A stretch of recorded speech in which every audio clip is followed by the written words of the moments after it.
ಇವತ್ತು ಕಾಂಗ್ರೆಸ್ ಬೆಂಗಳೂರಲ್ಲಿ ಇಡೀ ರಾಜ್ಯದಲ್ಲಿ ಮಳೆಯ ಪ್ರವಾಹ ನಡೀತಾ ಇದೆ.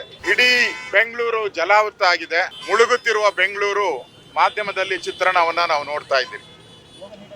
ಜನ ಪರದಾಡ್ತಾ ಇದ್ದಾರೆ.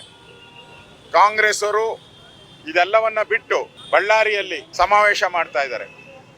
ಇವತ್ತು ಕರ್ನಾಟಕದಲ್ಲಿ 5 ಜನ ಕರ್ನಾಟಕದ ನಾಗರಿಕರು ಮಳೆಯ ಹಾನಿಯಿಂದ ತೀರ್ಕೊಂಡಿದ್ದಾರೆ. 5 ಜನ ಅಮಾಯಕರು ಕಾಂಗ್ರೆಸ್ಸಿನ ದುರಾಡಳಿತದಿಂದ, ಕಾಂಗ್ರೆಸ್ಸಿನ ಲೋಪದೋಷಗಳಿಂದ ಸತ್ತಿರೋದು. ಅವರೆಲ್ಲರೂ ಕೂಡ ಕರೆಂಟ್ ಶಾಕ್ ಹೊಡೆದು ಸತ್ತಿದ್ದಾರೆ.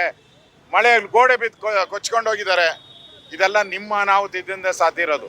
ಅದರಿಂದ ನಿಮಗೆ ಈ ಸಮಾವೇಶ ಮಾಡುವ ನೈತಿಕ ಅಧಿಕಾರ ಇಲ್ಲ. ನಿಮ್ಗೇನಾದ್ರೂ ಜನಗಳ ಬಗ್ಗೆ ಕಾಳಜಿ ಇದ್ರೆ ಕೂಡಲೇ ಸಮಾವೇಶವನ್ನ ರದ್ದು ಮಾಡಿ.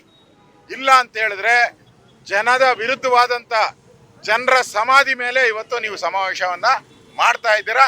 ನಾಚಿಕೆ ಆಗ್ಬೇಕು ನಿಮ್ ಕಾಂಗ್ರೆಸ್ ಅವರಿಗೆ.